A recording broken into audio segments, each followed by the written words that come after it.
I apologize, I should have finished this chapter with the last video, so this will be very short. Stone Butch Blues, Chapter 2, Part 3. When I was 15 years old, I got an after-school job. That changed everything. I had to convince the shrink it would be good for me before my parents would give me permission. I convinced him. I worked setting type by hand in a print shop. I had told Barbara, one of my only friends in homeroom class, that if I didn't get a job, I'd just die. And her older sister got this one for me by lying and swearing I was 16. Nobody at work cared if I wore jeans and t-shirts. They paid me a stack of cash at the end of each week, and my coworkers were nice to me. It wasn't that they didn't notice I was different, they just didn't seem to care as much as the high school kids did. After school, I hurriedly changed out of my skirt and raced to work.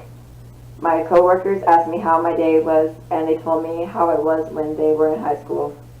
A kid could forget sometimes that adults were ever teenagers unless they reminded you.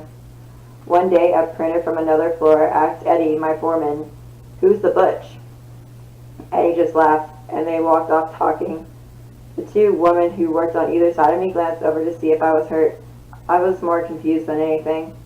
That night, on dinner break, my friend Gloria ate her meal next to me.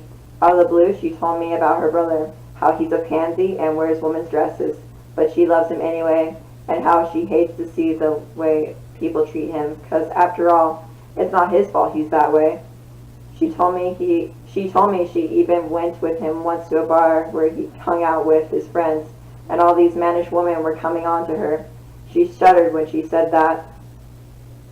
I wonder why she was telling me this. "What place is that?" I asked her. "What?" She looked sorry she had opened up the subject.